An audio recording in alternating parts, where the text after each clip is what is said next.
오늘 하나님께서 우리에게 주신 은혜의 말씀은 에베소서 1장 4절입니다. 함께 봉독합니다. 곧 창세전에 그리스도 안에서 우리를 택하사 우리로 사랑 안에서 그 앞에 거룩하고 흠이 없게 하시려고. 오늘 말씀의 제목은 당신은 택함받은 신앙인입니까? 입니다.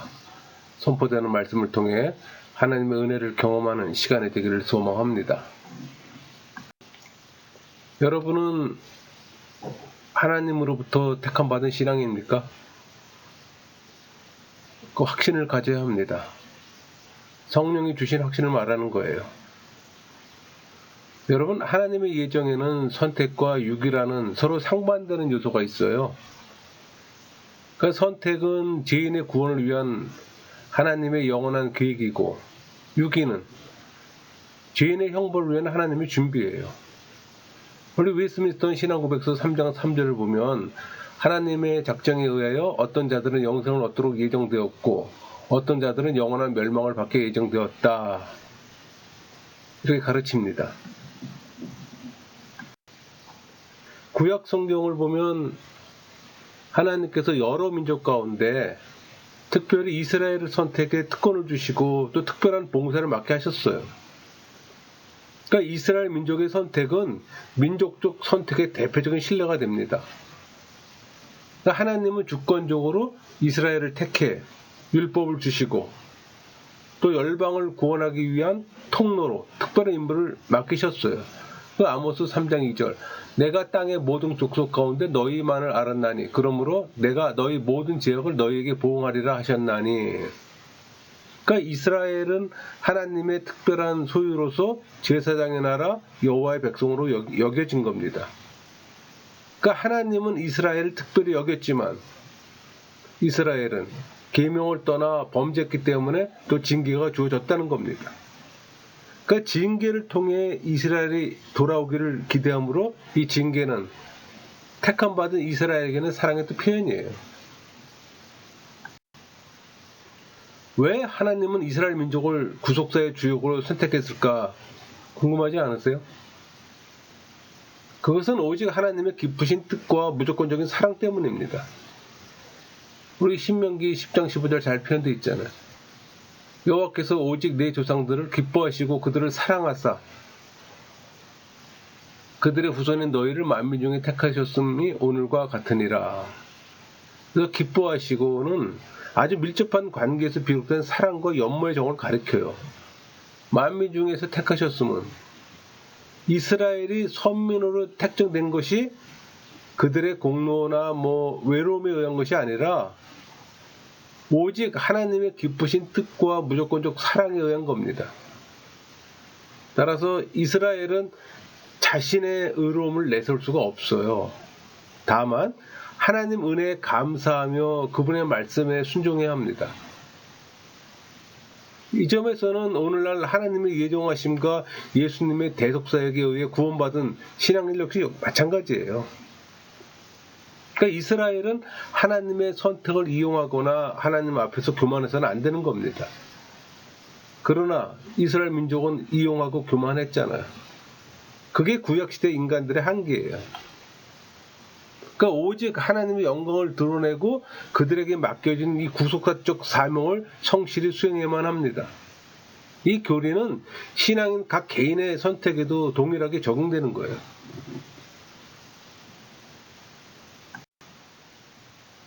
여러분, 선택된 이스라엘 민족은 모두 구원을 받을까요?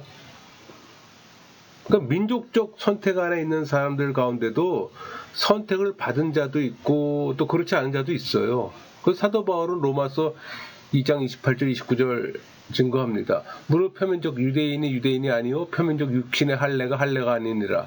오직 이면적 유대인이 유대인이며 할례는 마음에 할지니 영에 있고 율법 조문에 있지 아니한 것이라. 그 칭찬이 사람에게서는 아니요 다만 하나님에게서니라. 그러니까 칭찬은 사람이 아니라 바로 하나님께 들어야 함을 강조합니다. 그러니까 당시 유대인들이 하나님이 아니라 사람의 칭찬만을 의식하며 살았다는 사실을 지금 부각시키고 있어요. 이 시대 종교인에게 주는 메시지입니다. 그러니까 민족적 선택 여부에 달리는 것이 아니에요. 구원은 교회 공동체에 주어지는 게 아닙니다. 각 개인에 대한 하나님의 선택과 각 개인의 바른 신앙 자세 여부에 달리는 겁니다. 다만 민족적으로 선택된 이스라엘 민족의 나은 점은 그들이 하나님의 말씀을 먼저 맡았다는 겁니다. 우리 로마서 3장 2절 범사에 많으니 우선은 그들이 하나님의 말씀을 맡았음이니라 이렇게 증거하잖아요. 여기서 맡았음이니라 이 표현은 하나님의 말씀을 받는 것뿐만 아니라 전승시키고 가르치며 전파하는 등 말씀과 관련된 사역 전체를 지금 함축하고 있어요. 그것은 또 우리에게 주는 메시지이기도 합니다. 여러분, 그 하나님의 일을 위해서 특별한 직무를 받거나 직업적으로 특별한 재능을 부여받은 사람들이 있어요.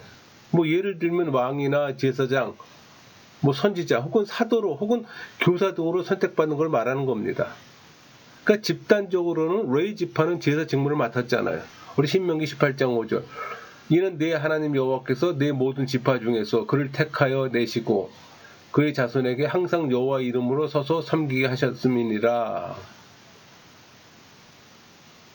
여러분이 지금 맡은 직무는 뭡니까? 하나님의 뜻이 깃든 소중한 직무적 선택인 줄 아시고 감사와 헌신으로 맡은 일에 최선을 다해야 합니다. 그러니까 하나님께서 영적 자녀로 삼아 영원한 영광의 후사로 삼기 위해 개개인들을 구원받을 자로 선택하셨어요. 에베소 1장 4절 잘 증거합니다. 곧 창세전에 그리스도 안에서 우리를 택하사 우리로 사랑 안에서 그 앞에 거룩하고 흠이 없게 하시려고. 여기서 창세전에 하나님의 선택하심이 영원전에 이루어졌음을 말하는 겁니다. 이것은 하나님의 선택이 인간의 공적이 아니라 하나님의 본성에서 비롯된 주권적 은혜임을 시사하는 거예요. 동시에 그리스도의 선제성을 나타내기도 합니다.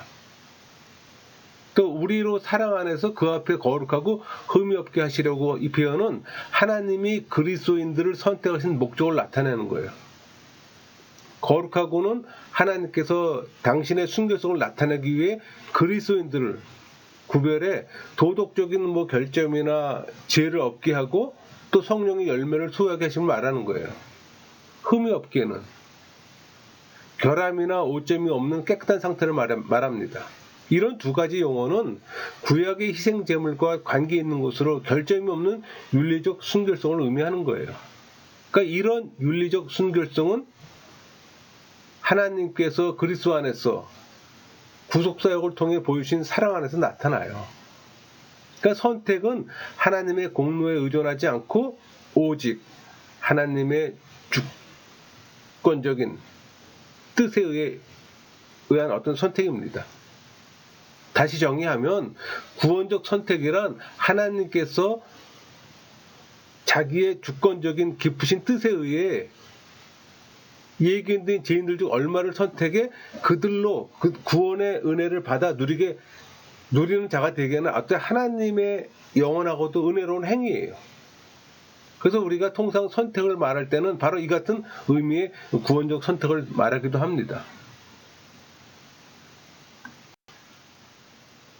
여러분, 하나님의 선택엔 특징이 있어요. 그러니까 선택은 예정의 일부분이며 예정은 또 작정의 일부분이에요. 그러니까 선택의 특징은 작정의 특징과 거의 일치합니다. 그러니까 하나님의 선택에는 주권적 의미가 있는 거예요. 그러니까 구원을 위한 선택이 있어 인간은 그 어떤 역할도 수행할 수 없고 하나님만이 모든 것을 주관하신다는 의미예요. 그걸 인정해야 되는 거예요. 인간은 스스로 언제 어디서 어떤 부모를 통해 태어날지 몰라요. 그거 알고 태어난 사람 있습니까? 없잖아요. 이 모든 것은 오로지 하나님의 주권에 의해서 주어집니다. 그러니까 구원도 인간에게는 하나님의 사랑에 의해서 주어지는 거예요. 이런 교리를 부정하는 자들이 있잖아요. 알미니안주의자들입니다. 여러분, 하나님이 여러분을 선택한 주권적 이유는 뭘까요? 한번 생각해 볼 수 있잖아요. 선택은 전적으로 하나님의 주권적 의지와 그 깊으신 뜻의 표현입니다. 그러니까 구원을 위한 하나님의 선택은 오직 하나님의 자유롭고 깊으신 의지에 의한 것이기 때문에 주권적일 수밖에 없어요.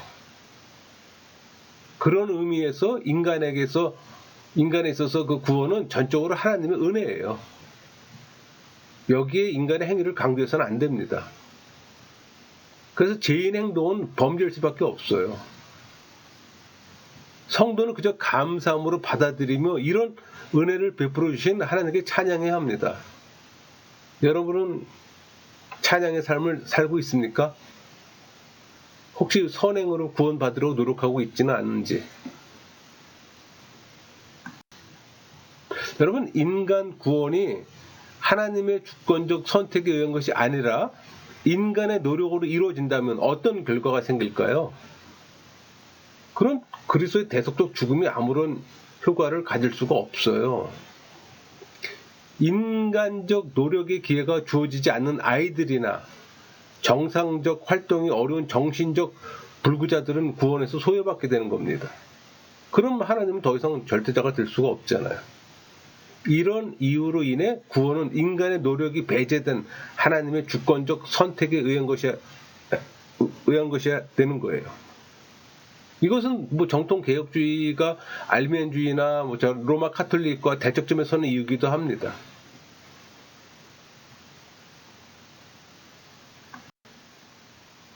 여러분, 하나님의 선택이 불변적 이유는 뭘까요?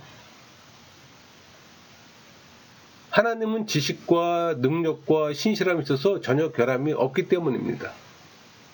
선택에 어떤 실수나 잘못이 없으므로 변동될 수도 없는 거예요. 그러니까 하나님의 선택은 하나님의 불변적 속성에 기초를 둔 것으로 구원의 견고한 터가 됩니다. 그러니까 구원으로 초대받은 신앙인은 자신의 믿음이나 선행을 의지해서는 안 되는 거예요. 그건 이단 사상이에요. 그러니까 영원토록 불변하시는 하나님의 선택을 의지하고 그걸 찬양해야 하는 겁니다. 여러분, 또 한번 묻겠습니다. 여러분, 찬양의 삶을 살고 있습니까?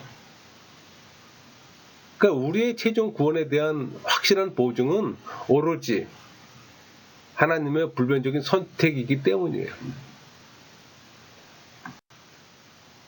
여러분, 불변하시는 하나님의 선택은 어떻게 불변하는 이 구원을 이룰까요? 성부의 선택은 성자의 객관적 구속 사역과 성령의 주관적 적용 사역에 의해 구원을 이룹니다. 그걸 잘 표현한 게 로마서 8장 29절 30절이잖아요. 하나님 미리 아신 자들을 또한 그 아들의 형상을 본받게 하기 위하여 미리 정하셨으니 이는 그로 많은 형제 중에서 맏아들이 되게 하려 하심이니라. 또 미리 정하신 그들을 또한 부르시고 부르신 그들을 또한 의롭다 하시고 의롭다 하신 그들을 또한 영화롭게 하셨느니라. 택함받은 신앙인들은 그리스도 대속의 죽음의 공로로 구원받아요. 또 때가 되면 구원을 적용하시는 성령의 사역을 통해 또 그리스도에 대한 신앙의 길로 또 부름을 받습니다. 우린 그걸 보통 소명이라고 얘기하잖아요. 또 거룩함을 얻어요. 그건 칭이잖아요. 또 하나님의 자녀로 인정받아요. 그건 양자잖아요. 또 거룩한 삶을 사는, 그걸 우리 보통 성화라고 얘기하죠. 그런 걸 통해서 마침내 구원에 인도되는 겁니다. 그러므로 예수님께서는 당신의 사역을 요한복음 6장 39절 잘 증거합니다. 내가 보내신 이의 뜻은 내게 주신 자 중에 내가 하나도 잃어버리지 아니하고 마지막 날에 다시 살리는 이것이니라.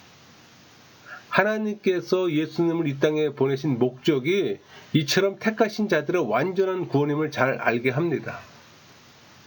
그러니까 십자가를 앞둔 시점에서도 내게 주신 자 중에 하나도 잃지 아니하였사옵니다 라고 선언할 수 있었던 게 바로 그거예요. 우리 요한복음 18장 9절 이는 하나님께서 내게 주신 자 중에서 하나도 잃지 아니하였사옵나이다 하신 말씀을 응하게 하려 함이니라 이렇게 증거하잖아요. 여러분, 선택한 자들의 수에 변동이 있을까요? 전혀 있을 수가 없습니다. 왜냐하면 하나님의 선택은 불변적이기 때문에. 우리 웨스트민스터 신앙 고백서 3장 4절에 잘 표현되어 있습니다.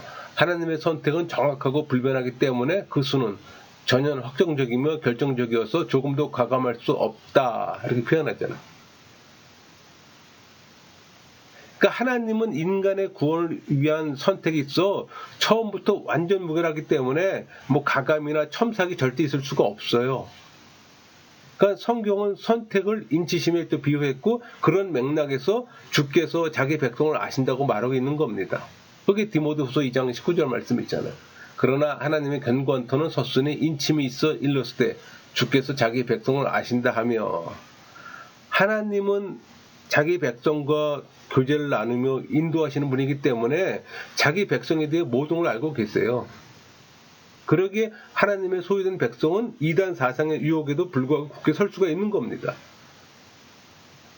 문제는 종교인은 쉽게 이단 사상에 빠진다는 겁니다. 그래서 종교인과 신앙인의 구별이 있는 거예요. 우리는 하나님의 불변하시는 선택의 의지에 흔들림이 없는 구원을 소망할 수 있는 겁니다. 그래서 성령세를 받은 신앙인은 한 번 구원은 영원할 수밖에 없는 이유가 바로 이런 걸 근거로 하는 겁니다.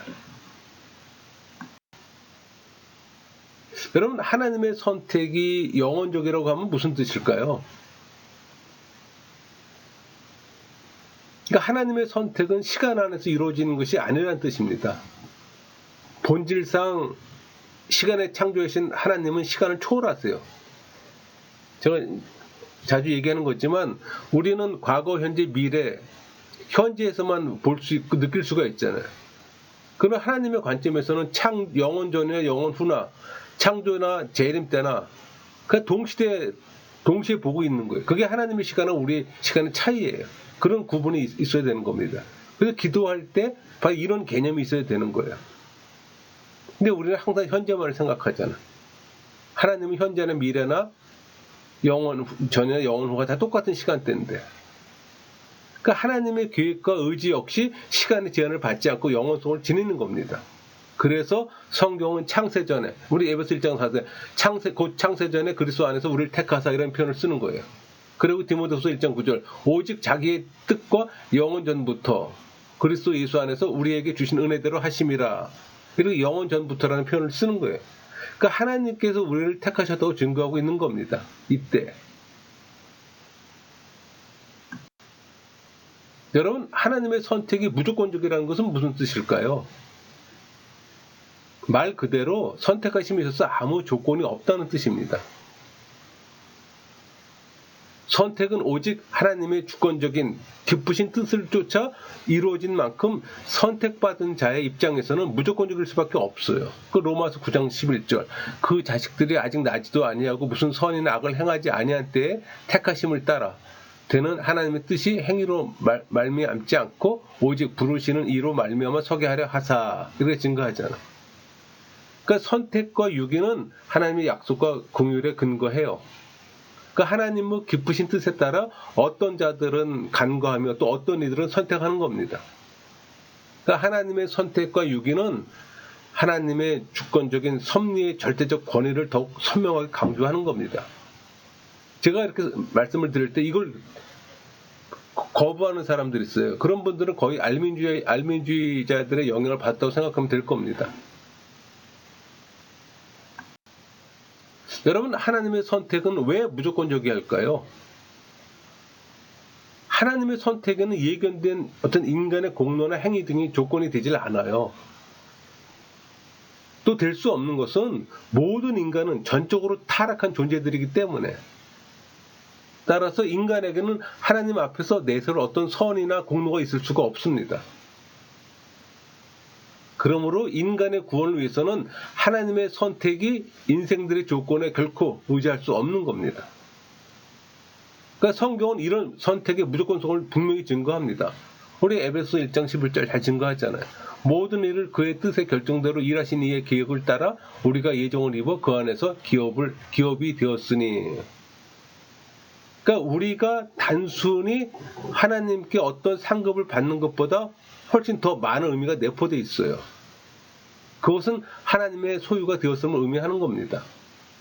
하나님께서는 당신의 주권적인 뜻대로 우리를 택하시고 또 소유하셔서 기업을 주실 뿐만 아니라 계속해서 보호하며 돌보시는 거예요. 그렇다면 믿는 자들에게서 나타난 믿음이나 선행은 그 선택과 어떤 관계가 있을까 질문할 수 있잖아요. 여러분, 믿는 자들에게 있어서 나타나는 어떤 믿음이나 선행은 선택의 결과로 나타나는 하나님의 은혜의 열매일 뿐입니다. 그 이상도 없어요. 따라서 그것이 하나님의 예지에 의해 이루어지는 선택의 조건이 아니에요. 만약 믿음이나 선행이 선택의 조건이 된다면 어떤 결과를 초래할까요?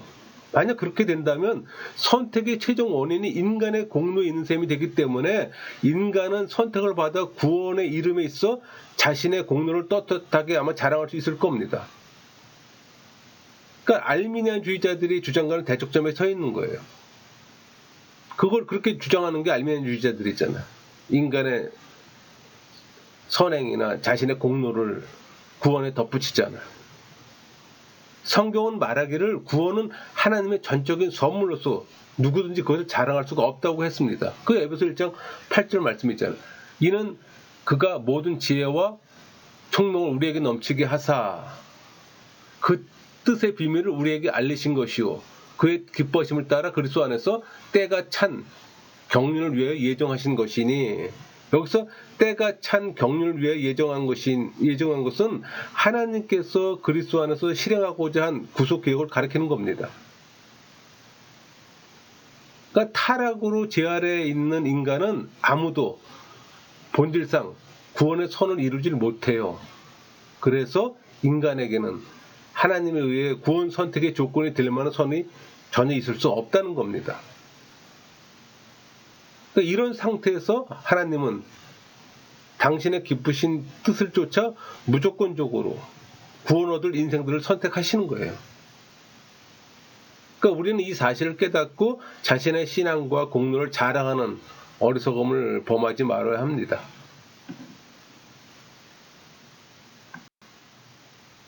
여러분, 하나님의 선택이 불강력적입니다. 무슨 뜻일까요? 그러니까 인간이 하나님의 선택이 한 거에 구원을 좌절시키지 못한다는 뜻입니다.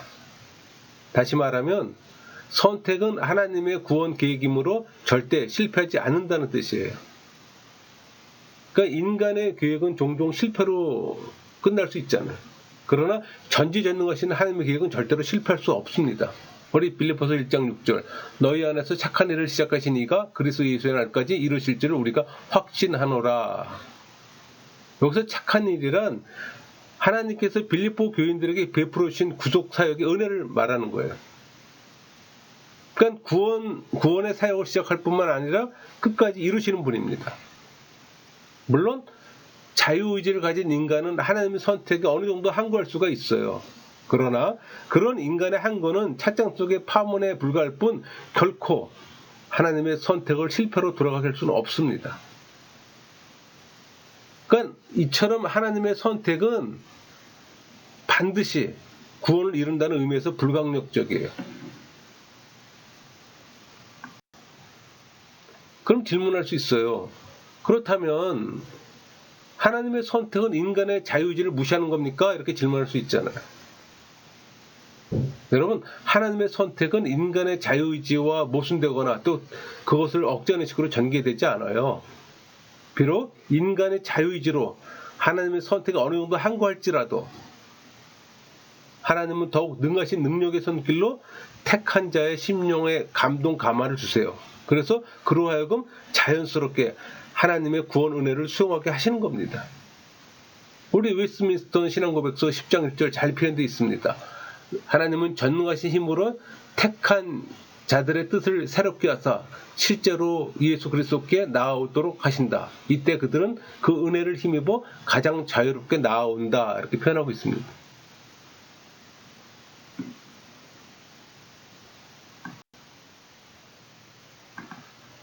가끔 질문을 받아요. 그런 택함받은 자와 택함받지 못한 자 중 어느 편의 수가 더 많을까? 이렇게 질문할 수 있잖아요. 그러니까 택한 자의 수에 관한 문제는 전적으로 하나님 주권에 속한 일입니다. 성경은 택함 받은 자들의 수가 좁은 문에다 비유합니다. 우리 마태복음 7장 13절, 14절 좁은 문으로 들어가라. 멸망으로 인도하는 문은 크고 그 길이 넓어 그리로 들어가는 자가 많고 생명으로 인도하는 문은 좁고 길이 협착하여 찾는 자가 적음이라. 이 표현처럼 적은 수에 불과할 것이라고 말합니다. 근데 여러분 여기서 좁은이란 뜻은 박해를 뜻해요. 그러니까 제자들이 갈 길은 박해와 반대를 무릅쓰는 길이기 때문에 그 길로 들어가기가 어렵다는 거예요. 또 그 수도 제한적이고. 이 박해라고 하는 좁은 길로 현재 들어섰으나 완성된 천국은 여전히 남아 있어요. 그래서 이 좁은 문은 인생 여정의 어떤 처음부터 제한된 삶을 사람을 또 말하는 겁니다. 그러니까 천국의 문으로 들어가는 것은 지금 예수 그리스도의 권세하에서 작은 문을 통과해 박해의 좁은 문으로 나아감으로써 시작되는 거예요. 왜 하나님은 사람을 선택했을까요? 선택의 목적은 구원을 위해서입니다. 하나님은 사람을 구원하기 위해 선택했어요. 우리 데살로니가후서 2장 13절 하나님이 처음부터 너희를 택하사 성령의 거룩하게 하심과 진리를 믿음으로 구원을 받게 하라 하심이니. 그러니까 성령을 통해 예수님을 믿고 있다는 사실이 하나님께서 그들을 창세전에 선택했다는 증거가 되는 거예요. 하나님께서 주신 자가 아니면 아무도 예수님을 믿을 수 없기 때문에. 궁극적 지향점은 구원입니다. 여기에서 구원은 죄책과 죄오염, 죄로 말미암는 형벌로부터 구원이며 의와 거룩, 또 하나님의 생명을 영원히 누리는 축복이에요. 하나님이 사람을 선택한 두 번째 목적은 하나님의 영광을 위해서입니다. 그러니까 하나님께서는 하시는 바 모든 일은 궁극적으로 당신의 영광을 위한 겁니다. 따라서 사람의 구원 선택도 이 목적에 종속되는 거예요. 우리 웨스트민스터 신앙고백 3장 5절 하나님의 모든 일은 그의 영광스러운 은혜의 찬송을 위한 것이니라 이렇게 증거하잖아요. 우리 고린도전서 10장 31절 그런즉 너희가 먹든지 마시든지 무엇을 하든지 다 하나님의 영광을 위하여 하라 이렇게 증거하잖아요. 여기서 하나님의 영광은 그리스도인의 전반적인 삶을 지배하는 기본 원리예요.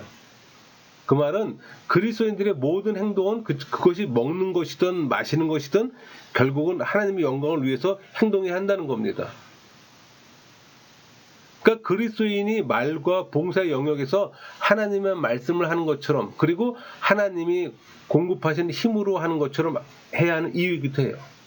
그러니까 하나님의 영광을 좀 더 간단히 표현하면은 여러분의 삶에 있어 여러분의 언행으로 하나님이 드러나야 돼. 하나님의 이름이 드러나는 걸 말하는 거예요. 그게 하나님의 영광을 드러내는 겁니다. 내가 어떤 행동을 하고 어떤 말을 하든 하나님과 전혀 상관이 없는 그 말을 해서는 안 되는 거예요. 항상 나를 통해서 하나님의 이름이 드러나야 되는 거예요. 하나님을 몰랐던 사람이건 하나님을 알았던 사람이건 간에 여러분의 입술의 행동을 통해서 저 사람이 하나님의 사람이라는 걸 나타내야 되는 겁니다. 그러니까 하나님께서 각양 은사를 베풀어 주신 것은 오로지 하나님 자신의 영광을 위해서입니다. 여러분의 명예를 위해서 은사를 주신 게 아니에요. 그러니까 그리스도인들은 주어진 은사를 통해 삶을 살아가는 전 영역에서 오직 하나님의 영광만 위해 행해야 하는 겁니다. 여러분 그래서 구원받은 신앙인은 늘 그 하나님의 은혜에 감사하며 오직 하나님의 영광을 위해 살아야 하는 겁니다. 중요한 것은 이 설교를 듣는 모든 이들이 성령 세례 받고 구원받은 신앙인이 되어야 하는 겁니다. 성령 세례를 받지 못했다면 성령 세례를 구할 것이고 성령 세례를 받은 신앙인이라면 항상 하나님 은혜에 감사하며 오직 하나님의 영광을 위해서 살아야 하는 겁니다. 그것이 택함 받은 하나님 백성의 삶이기에 말씀을 마치겠습니다.